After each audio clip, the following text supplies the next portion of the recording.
Scopper Gaban, he may have broken the entire One Piece community with just one panel. What he did at the end of chapter 1148, it affects so many different individuals. You got Luffy, Zoro, Sanji, Rayleigh, the whole ass, the Gorosei. It's actually crazy that showcasing just a little bit of Gaban's strength that it means so much. And since there is a break this week, well, we can talk about it. So in the most recent chapter, the Holy Knights, they were ready to sacrifice the first child. Her name was Ronya. However, Gaban, he put a stop to their plans and he attacked Summers. Not only did he attack him, but Gaban cut off Summers' left arm and it wasn't regenerated. This is really important because we saw with Gunko how she regenerated instantly after Usopp attacked her, and same with Summers. When Robin snapped his body in half, he regenerated instantly. Something that stood out to me is Summers' statement that he said, hey, my arm isn't regenerating. Does that mean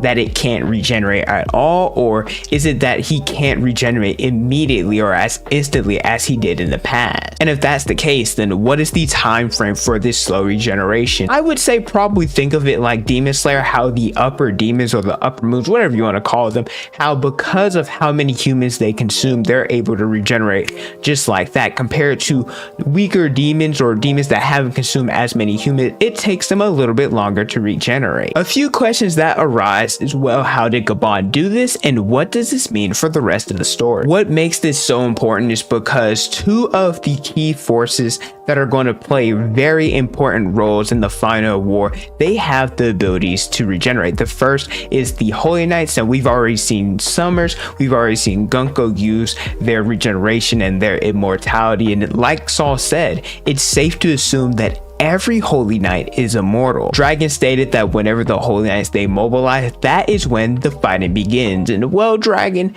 they've been mobilized for a few chapters, so where you at? And so we've seen different times that the Straw Hats, specifically Luffy, Gear 5th, that he struggled with their immortality, and I'm talking about the Gorosei specifically. So how are the Revolutionary Army, how are they going to deal with the immortality? And speaking of the Gorosei, like I said, Luffy, Gear 5th, ridiculous, he's OP as hell, he couldn't damage them. So how are you supposed to defeat these immortal creatures? I honestly believe that this has something to do with hockey, or maybe it's something even greater than that. However, I feel like adding another power system at this point in the series, well, it would be pretty much pointless because we already have Delvers, we already have their awakenings that we're starting to tap into, as well as hockey and their advanced applications. That's stuff that we're still exploring. But this takes me back to Egghead and Luffy's fight against the Gorosei, because I know sometimes that One Piece can be funny when it comes to figuring out who's using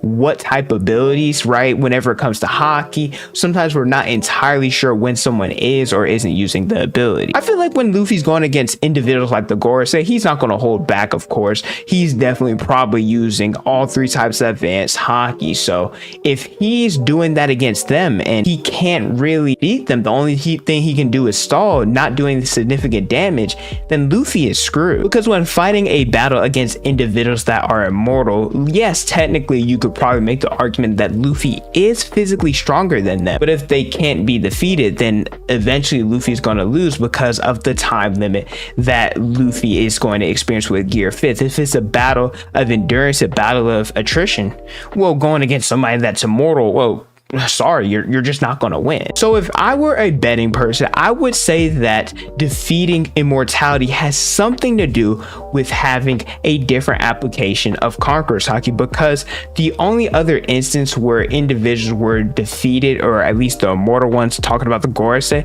was when Emmett unleashed Joy Boy's Conqueror's Haki and sent the Gorosei back to Mary Joanne. Another reason why I could see the advanced version or advanced application of Conqueror's being the key is with Zoro versus King. Before Zoro unlocked advanced Conquerors, King was dog walking Zoro, right? He was having his way with that man. Zoro could not damage King no matter how many times he attacked until he used advanced Conquerors. Granted, well, part of it was Zoro figuring out how King's ability works with the flames being on and off, but still at the same time, King was also dodging Zoro's Conqueror's coded attack compared to what he was doing before. He was just tanking him like it was nothing. But if you guys have made it this far into the video and you're enjoying the content, let me know by leaving a like, subscribing to the channel, and hitting the notification bell so you guys never saw on a new video. I pump out different One Piece content almost each and every day. Seeing Gaban do this, it immediately made me think about the monster trio, maybe other members of the Straw Hats that they're going to fight the Gorosei, and that's very well possible, but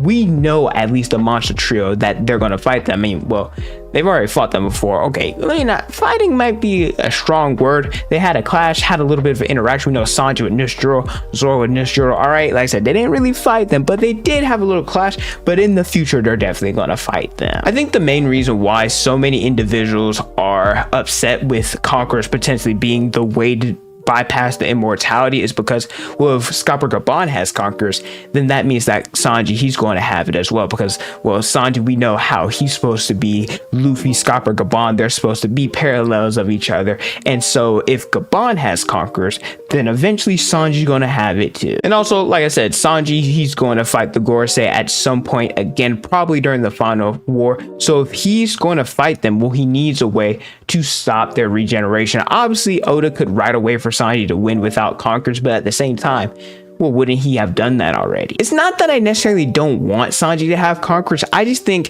he doesn't necessarily need it, and if he unlocks it, then that means, and especially the advanced version, then, well, he really should be stronger than Zoro, plain and simple. Because what would Sanji be lacking? I think Sanji's biggest problem before was his destructive capabilities, because yes, he had speed, but he didn't have the firepower to truly take out opponents. However, once he unlocked his Gamma exoskeleton, his Ifrit Jambe, it made for him to have stronger and hotter flames. So the limitation that he had, the lack of destruction that his kicks, well, lacked, right? He ended up making up for that now that he has these newfound abilities. And personally, I thought Sanji's power-ups would go along the lines of just upgrading his flames. So we had the yellow, orange, red, whatever you want to call it, and then it upgraded to blue, and then after that, like Hiei, Sasuke, he was probably going to get black flames. With Zoro being a swordsman without any other abilities, I think that Conquerors allows him to compete with the upper echelon without needing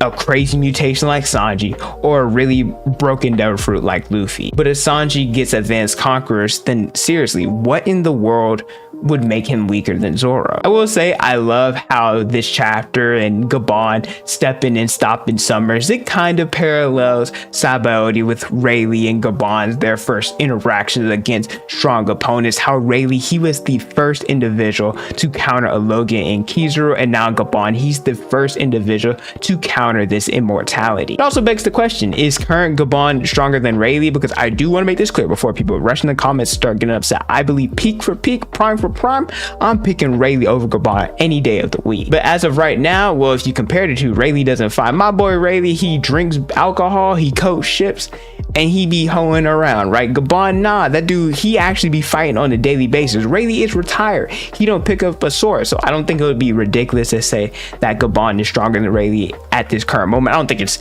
anything out the blue. I think it's just that close, and if anything, maybe they're probably equal now. But yeah, that's Scopper Gaban. Him being able to take out Summers and allow him not to be able to regenerate, that is huge, that is huge, that is huge. Let me know how you guys feel about it in the comment section below, and how did Gaban do it? Like I said, personally, I think it has something to do with how he's applying his Conquerors, but let me know how you guys feel about it in the comment section below. Thank you guys so much for watching. Don't forget to like, comment, and subscribe. Hit the notification bell so you guys never saw a new video from my Instagram, Twitter, and TikTok is on the screen and in the description below. And don't forget to unleash your potential.